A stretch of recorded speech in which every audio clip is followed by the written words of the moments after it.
आप लोग कैसे हैं? उम्मीद करते हैं स्वस्थ और मस्त होंगे।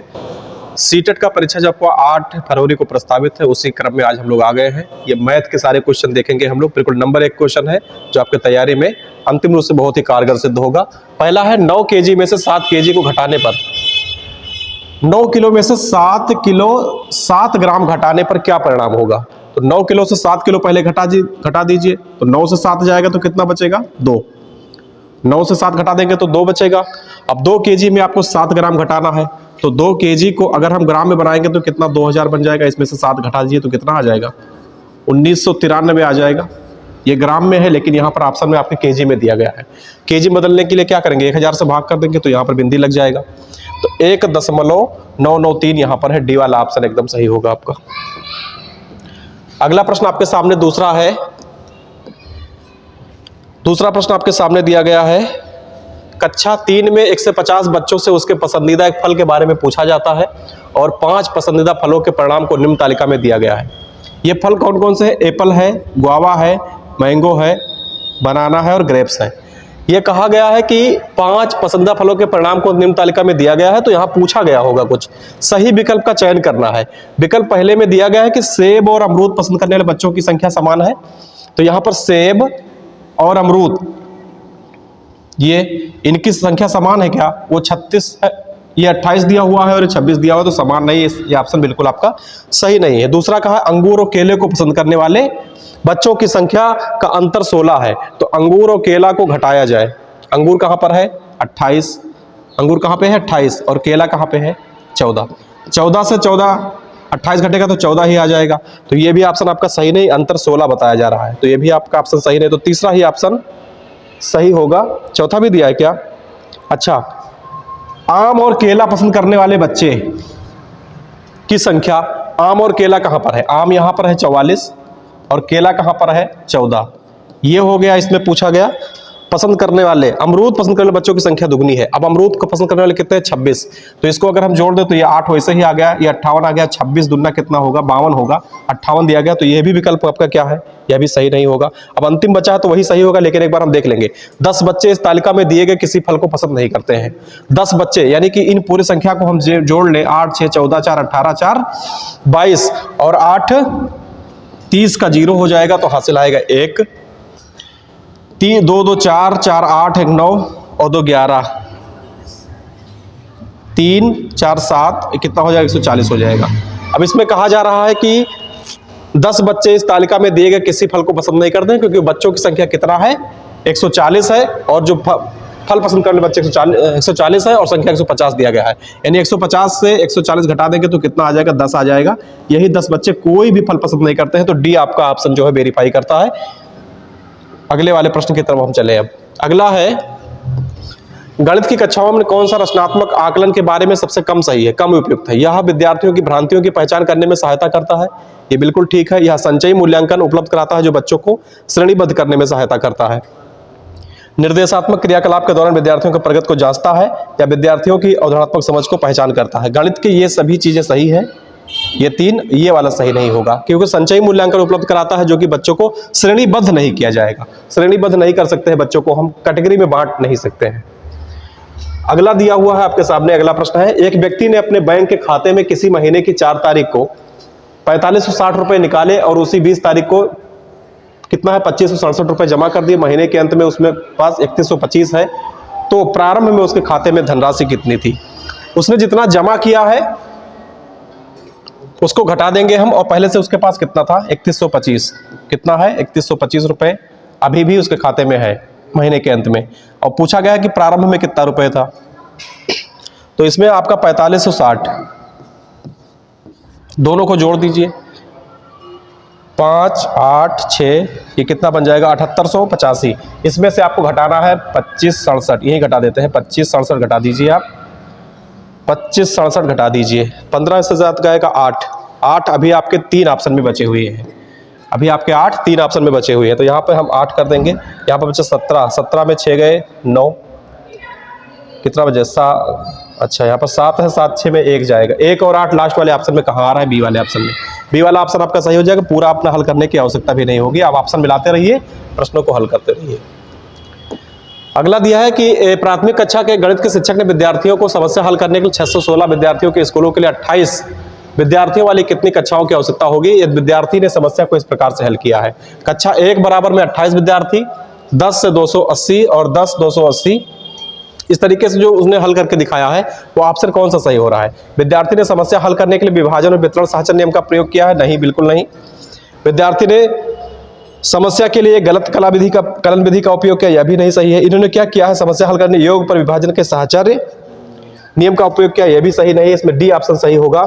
बालक ने समस्या हल करने के लिए योग पर विभाजन के वितरण का नियम का प्रयोग इसमें किया है। आगे चले, अगला प्रश्न आपके सामने 36 नंबर। इस प्रश्न में कहा गया है कि एक त्रिभुज इसकी सभी भुजाएं अलग अलग लंबाई की होती हैं। तो अलग अलग लंबाई की अगर कोई त्रिभुज होगा, किसी भी त्रिभुज की लंबाई अगर अलग अलग होगी तो वो क्या विषम बाहु त्रिभुज ही कहलाएगा। वो समकोण नहीं होगा, समकोण तो 90 अंश होगा। वो समबाहु नहीं होगा, सबकी भुजाएं समान होगी तब समबाहु होगा। और एक समद्विबाहु जिसकी 2 भुजाएं बराबर होंगी तो वो होगा। इसलिए इसमें कौन सा होगा, उसकी कोई भी भुजा बराबर नहीं है, सभी भुजाएं क्या है, अलग अलग है, इसलिए क्या हो जाएगा, विषम बाहु त्रिभुज का उदाहरण बनेगा। 31 से 60 तक के बीच की अभाज्य संख्याएं, तो 31 से 60 के बीच में कौन कौन सी अभाज्य संख्याएं आती हैं वो आपको बताना है और फिर उन सभी का योग करना है। 31 से 60 के बीच में सबसे बाद में कौन सा आएगा, संख्या आएगी आपकी 37। 31 के बाद में कौन सी आएगी, 37 प्लस में आएगा 41 और उसके बाद में आएगा 43, फिर 47, 49 तो आएगा नहीं, 47 के बाद में 53 आ जाएगा, सीधे 49 नहीं होगा, 53 आ जाएगा। 53 के बाद में फिर 59 आ जाएगा और इन सभी संख्याओं को हम जोड़ देंगे तो कितना हो जाएगा, ये सभी हो जाएंगे 280 के बराबर। कितना हो जाएगा, 280 के बराबर हो जाएगा। अगला कहा जा रहा है प्रश्न में आपके, देखिए अगला प्रश्न कहे हैं कि 201 के पूर्ववर्ती और 4781 के परवर्ती का गुणनफल। तो पूर्ववर्ती का मतलब पहले वाला, तो 201 का पूर्व पहले क्या होता है, 200 होता है। परवर्ती का मतलब बाद वाला, तो 4781 के बाद में क्या होगा, ये इसके बाद में होगा 4782। क्या होगा, 4782। इन दोनों का गुणनफल करना है तो इसको गुणे में क्या कर देंगे, 200। गुणे में क्या कर देंगे, 200। तो 4782 का अगर इससे हम 0 बाद में एडजस्ट करेंगे, 2 दूनी 4, 00 तो इसमें नहीं लगा है, इसमें नहीं लगा है। अभी ये 2 दूनी 4 और 2 8 16 हासिल आई 1, तो 14 1 15, 6400। ये 00 एडजस्ट करेंगे यहां से 6400 आएगा। 6400 लास्ट में यहीं पर है। ये डी वाला ऑप्शन आपका एकदम सही होगा। डी वाला ऑप्शन क्या है, एकदम सही है। चलिए, सबसे उपयुक्त संज्ञानात्मक कौशल क्या है, सबसे उपयुक्त संज्ञानात्मक कौशल क्या है, सबसे उपयुक्त संज्ञानात्मक कौशल क्या है, जो विद्यार्थियों को विशेषताओं और गुणों के आधार पर आकृतियों को पहचानने और उसका समूह बनाने में मदद करता है। क्या वो संरक्षण है, नहीं। क्या वो अपघटन है, नहीं। वो क्या है, क्लासिफिकेशन है। विद्यार्थियों को विशेषता और गुण के अनुसार आकृति को जो पहचानेगा तो क्या करेगा, उसका वर्गीकरण कर देगा, सबको अलग अलग कर देगा। नेक्स्ट प्रश्न आपके सामने है, विद्यार्थियों को भाग की समस्याएं हल करने में कठिनाई आती है क्योंकि विद्यार्थी भाग क्यों नहीं कर पा रहा है, भाग की समस्याओं की दैनिक जीवन में उपयोगिता नहीं है। भाग की दैनिक जीवन में बिल्कुल उपयोगिता है, इसलिए ये स्टेटमेंट बिल्कुल गलत है। अगला दिया गया, भाग की समस्याओं को हल करने के लिए औपचारिक विधियां नहीं होती है, बहुत सारी विधियां होती है, ये भी गलत है। फिर अगला कहा है, भाग की समस्याएं हल करने के लिए आवश्यक है विद्यार्थी उससे पहले जोड़ घटाव गुणा भाग अच्छी तरह से जान जाएगा, तब वह भाग की क्रिया कर पाएगा। इसलिए उससे पहले उसको जमा घटाव गुणा वाली काम करना आना चाहिए, इसलिए ऑप्शन आपका इसमें सी सही जा रहा है। अगला प्रश्न आपके सामने है, दूसरी कक्षा के अधिकांश विद्यार्थी 4 कैंडी और 3 कैंडी जैसी मात्राओं को जोड़ने में सक्षम होता है, लेकिन वर्कशीट पर 4 + 5 जोड़ने के लिए कहा जाता है तो विद्यार्थी को दिक्कत होती है। विद्यार्थी को क्या होता है, असमर्थ होते हैं। राष्ट्रीय पाठचर्या रूपरेखा 2005 के अनुसार इनका क्या कारण हो सकता है। बच्चे को जब कोई कैंडी या कोई टॉफी या इस तरीके से भौतिक चीजें हम दे देते हैं, 4 एक तरफ 3 एक तरफ लग देते हैं, तो बच्चा 4 3 7 जोड़ लेता है ठीक प्रकार से। लेकिन जब वही चीजें हम उसके कॉपी पे लिख देते हैं तो वो बालक उसको जोड़ नहीं पाता है। ऐसा क्यों होता है, शिक्षार्थी वास्तविक गणित सीखने में रुचि नहीं रखते, ऐसी रुचि वाली संबंधी कोई बात ही नहीं हुई है। शिक्षार्थी अमूर्त गणितीय प्रतीक के उपयोग के लिए तैयार नहीं होते हैं। बिल्कुल तैयार होता है बालक। शिक्षार्थियों को योग ठीक से करना सिखाया जाता है। योग ठीक से करना नहीं सिखाया जाता है। क्या ये ऑप्शन सही है? कुछ शिक्षार्थी गणितीय कौशल में कमजोर होते हैं। सही बताना है आपको, इसमें आपका यही सही होगा। शिक्षार्थी अमूर्त, बी वाला ऑप्शन सही होगा। अमूर्त गणितीय प्रतीक के उपयोग के लिए तैयार नहीं होते हैं। जो अमूर्त, जो दिखता नहीं है, उसका गणितीय प्रतीक का उपयोग के लिए बालक तैयार नहीं होते हैं। अगले प्रश्न में कहा गया कि तीसरी कक्षा के विद्यार्थी से 500 अंकों को 105 अंकों को अंक के रूप में लिखने के लिए कहा जाता है, तो वह उसको 100 और 5 इस तरीके से लिख देता है। या क्या इंगित करता है? उससे स्थानीय मान की अवधारणा को समझने में और सहायता क्या हो सकता है? क्या उसको स्थानीय मान का अवधारणा समझ में आता है? इसमें और हेल्प की जरूरत है। वह गणित सीखने में अयोग्य है, अयोग्यता जैसी कोई बात नहीं है। विद्यार्थी सीखने में कमजोर है, यह भी कोई बात नहीं। वो शरारती है, इससे उसका कोई संबंध नहीं है। उसे स्थानीय मान की अवधारणा को समझने में सहायता की आवश्यकता होती है। वो अभी नहीं समझ पा रहा है कि स्थानीय मान को हम किस प्रकार से प्रयोग करते हैं।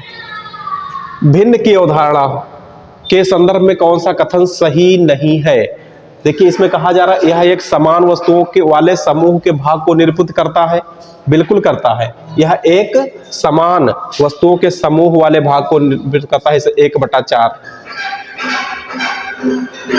यह भिन्न का गणितीय चिन्ह नोटेशन अनुपात के रूप में निरूपित किया जा सकता है। यह भी ठीक है। यह भाग निरूपित करता है जो 1 से बड़ा हो।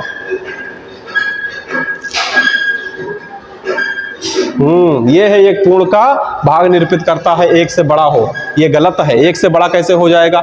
1 के ही तो हम 3 भाग दिखाते हैं, 1/3। 1 के 4 भाग 1/2, 1 का 2 भाग 1/2 इस प्रकार से दिखाते हैं कि 1 में 2 है। तो इसमें 1 से अधिक कैसे हो सकता है? कोई संख्या नहीं हो सकता है। इसलिए ऑप्शन आपका कौन सा? यही सही हो जाएगा। राधा, कोई है सोमवार,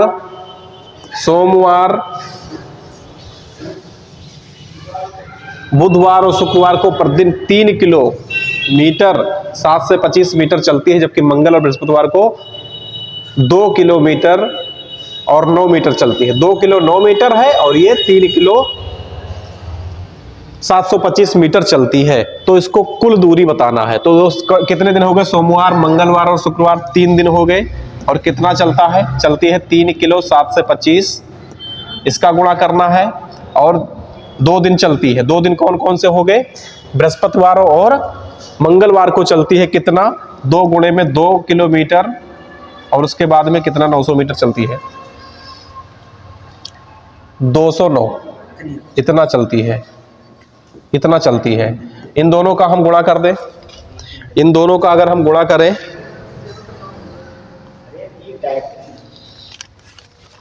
तो 11 175 40 18। इसका आ जाएगा 11 175। इसका कितना हो जाएगा? 40 18 हो जाएगा ना। 2 दूनी 4, बिंदी के सामने बिंदी लगेगा।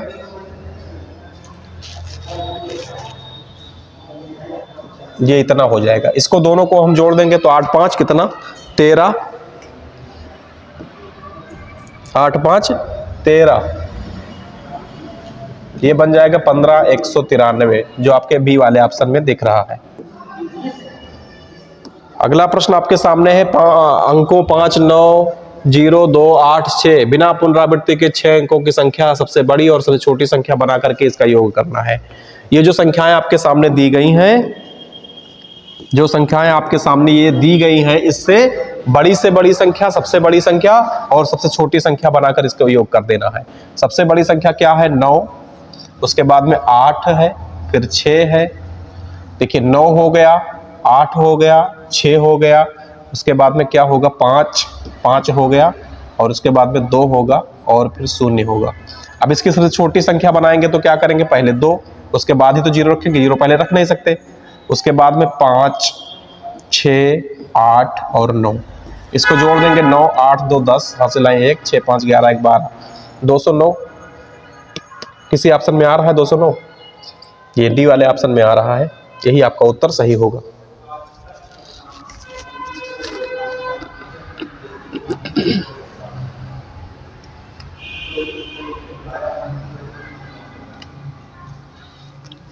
चलिए आपका अगला प्रश्न आपके सामने स्क्रीन पे आ रहा है, ये देखिए। इसमें पैटर्न आपको बताने हैं।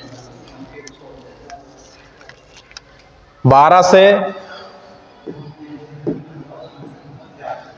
से 14 हुआ है, 12 से 14 हुआ तो कितना हुआ है +2, और 14 से 17 हुआ है तो कितना हुआ है +3, और 17 से 13 हुआ है तो 13 4 17, ये -4, और 13 से 8 हुआ है तो -5।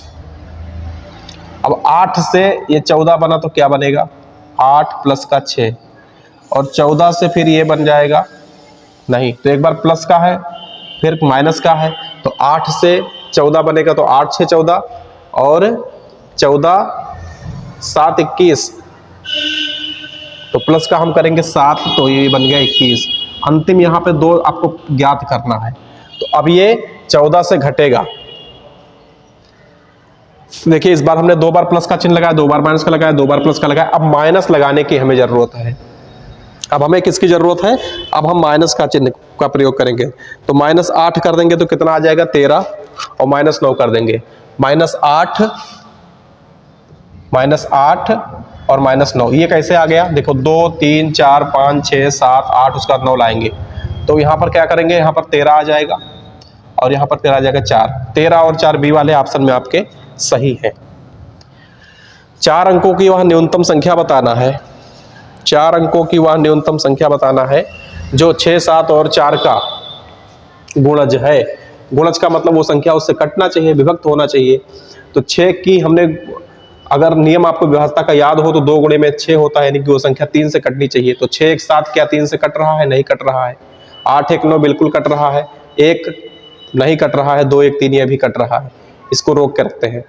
फिर इसी ये तो कट नहीं रहा है तो हम बी ऑप्शन को भी चेक करेंगे, क्या है 7 से भी कटेगा, 4 से भी कटेगा, ये 4 से भी कट जाएंगे, और उसके बाद में ये संख्या 7 से भी कटनी चाहिए, यानी 1008 जो लिखा हुआ है ये संख्या 7 से भी विभक्त होना चाहिए। तो 7 एकम 7, यहाँ पर 3 0, 7 चौक में 28 हो जाएगा, और 2 7 चौक में 28, यानी कि ये संख्या कट जा रहा है।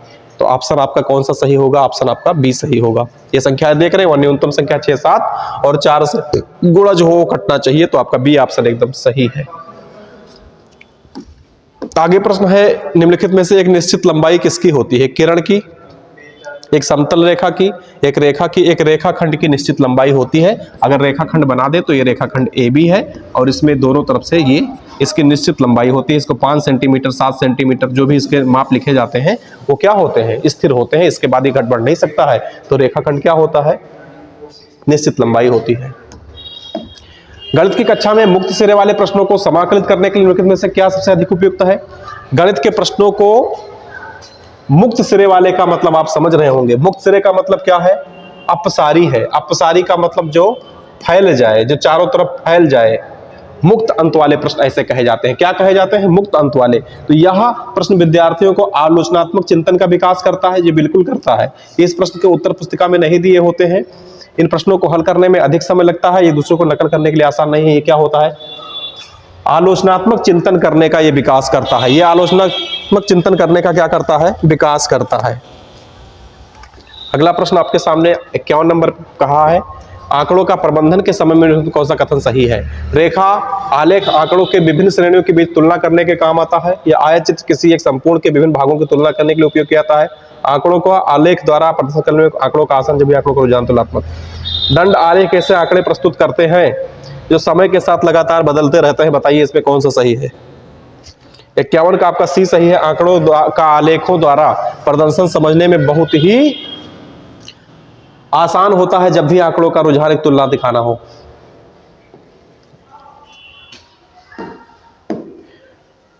आठ मीटर 70 सेंटीमीटर, 8 मीटर और 70 सेंटीमीटर चौड़े और 40 सेंटीमीटर मोटे लकड़ी के एक ब्लॉक से इतने माप वाले फट्टे बनाए जाने हैं। फट्टे का मतलब उसको, अगर कोई इस फॉर्म में कोई लकड़ी का मोटा सा भाग है इस तरीके से, तो इसके पतले पतले टुकड़े काट दिए जाए, उसमें से अंगों काट काट के निकाल दिया जाए। तो कितना है ये देखिए, कहीं मीटर लिखा है, कहीं सेंटीमीटर लिखा है। तो इसमें ये जो लकड़ी हमारा मोटा वाला लकड़ी है, और इससे काट करके हमको क्या पतले पतले इस तरीके से लकड़े बनाने हैं। ठीक है, फट्ठे बनाने हैं पतले पतले से। तो 8 मीटर को हम 100 से गुणा कर दें तो ये भी सेंटीमीटर में आ गया। 70 सेंटीमीटर लिखा है उसको लिखा रहते हैं, और 40 मीटर लिखा है इसको लिखा रह देते हैं। ठीक है, ये सेंटीमीटर सेंटीमीटर, ये भी सेंटीमीटर बन गया। अब इससे जो हमें ये मोटे वाले लकड़ी से जो ब्लॉक काटना है, ये वाले ब्लॉक हमें काट के बाहर करने हैं, पतले पतले से बनाने हैं। उनका साइज क्या होगा, उनका 2 है और मीटर में दिया है तो सेंटीमीटर में हमने कर लिया। और उसके बाद में 35 दिया है, 35 हमने नोट कर दिया। 8 दिया है, 8 को एस्टिस हमने नोट कर दिया। 100 से तो 100 कैंसिल हो जाएगा, 100 से कितने 100 कैंसिल हो जाएंगे, और 35 एक में 35 2 बार में कट जाएगा।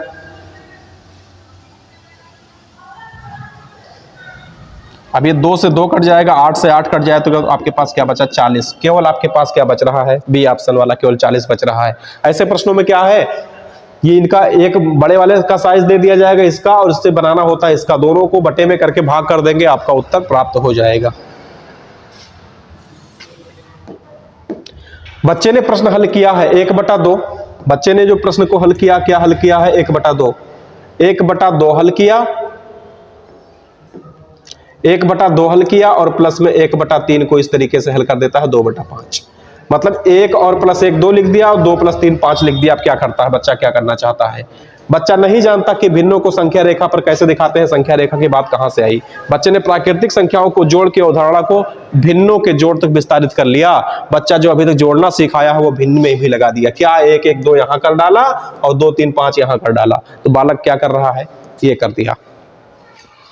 चलिए आगे प्रश्न है आपका, राष्ट्रीय शिक्षा नीति 2020 गणित और कंप्यूटेशनल सोच के महत्व को बढ़ावा देती है। क्या यह AI, machine learning, data science आदि उभरती हुई तकनीकों का आधार है? बिल्कुल जी आधार है। और यह शिक्षा का स्थान ले सकता है, ये वाला ऑप्शन गलत है। या स्कूल में सीखने का सबसे कठिन पहलू, ये भी सही नहीं है। मानव अस्तित्व के लिए मूलभूत है, ये भी सही नहीं है।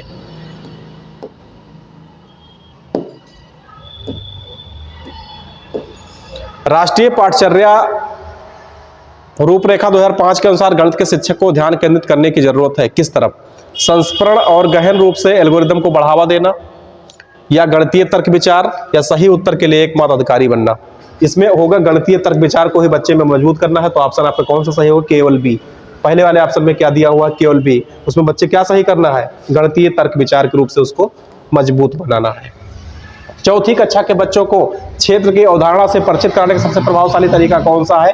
क्या सूत्र आधारित सिखाया जाए उसको? क्या उसको सन्निकट और अनुमान सिखाया जाए? क्या गिनतारा सिखाया जाए? नहीं, उसको टेस्लेशन के द्वारा सिखाया जाए, टाइलिंग के द्वारा सिखाया जाए, तो बच्चा बहुत तेजी के साथ में सीखता है। मान निकालना है कितना? 4/7। चलिए मान निकाल देते हैं इसका। पेन करते हैं काला। 4/7 और प्लस में कितना है? 5/14, और माइनस में है 7/8। 8 सते 56, 14 चौका 56, सभी का लासा कितना हो जाएगा? 56 हो जाएगा। तो 7 8 56, तो यहाँ भी 8 का 8 चौक 32 कर देंगे हम, प्लस का चिन्ह लगाएंगे। 14 चौका 56, तो 5 चौका में यहाँ क्या हो जाएगा? 20, और 8 सते 56, तो यहाँ भी 7 सता क्या हो जाएगा? 49। 32 52, इसको दोनों को टर्म को जोड़ देंगे तो 52 से 49 जाएगा, 49 हो जाएगा, और बटे में 56 तो दिया ही है। 52 से 49 जाएगा तो 3/56 का उत्तर हो जाएगा। 3/56 आपके पहले वाले उत्तर में दिया गया है, इसलिए पहला वाला उत्तर आपका एकदम सही है। 58 में लिया गया है, कहा गया है कि निम्नलिखित में से किस अक्षर की 2 सममित रेखाएं हैं? सिमेट्री लाइन है, 2 में सिमेट्री लाइन है। तो इसमें एच में देखिए किस तरीके से है, और किस तरीके से 2 सिमेट्री लाइन एच में आपको देखने को मिलता है।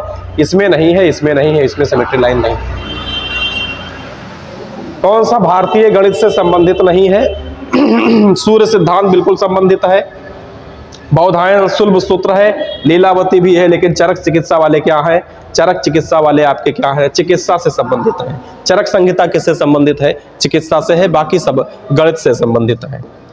अंतिम प्रश्न आपके सामने है, अंतिम प्रश्न आपके सामने है। कहा जा रहा है कि प्रश्न को एक बार देखिए, अंतिम प्रश्न है यह है, इसमें कहा है कि 5 और साल के स्थानीय मान में अंतर। तो 5 का हम स्थानीय मान यहीं से निकाल देते हैं। 5 लिख देते हैं, 1 2 3 4, 1 2 3 4 है ना। इसके बाद 2 2 4 हमने लिख दिया। अब 7 का स्थानीय मान यहां से निकाल देते हैं। 7 के बाद एक 0, यहां से इतना आप घटा दीजिए। जीरो में जीरो गई, 10 में 3, 30 वाले लास्ट ऑप्शन में आपके इसी में दिखाई पड़ रहा है, इसलिए आपका ऑप्शन सही होगा। आज के लिए हमने पूरे 30 प्रश्नों पे चर्चा की गणित के। उम्मीद है कि आपको अच्छे से समझ में आएगी। अगर आप अच्छे समझ में आए, वीडियो को प्यार देंगे, अच्छे से इसको शेयर करेंगे, पढ़ेंगे, लिखेंगे, आपको समझ की चीज़ होगी तो हम और भी पूरी सीरीज 8 फरवरी तक लगभग सारे वीडियो बना के आपको दे देंगे। आज के लिए इतना ही रहेगा, फिर मिलेंगे अगली वीडियो में।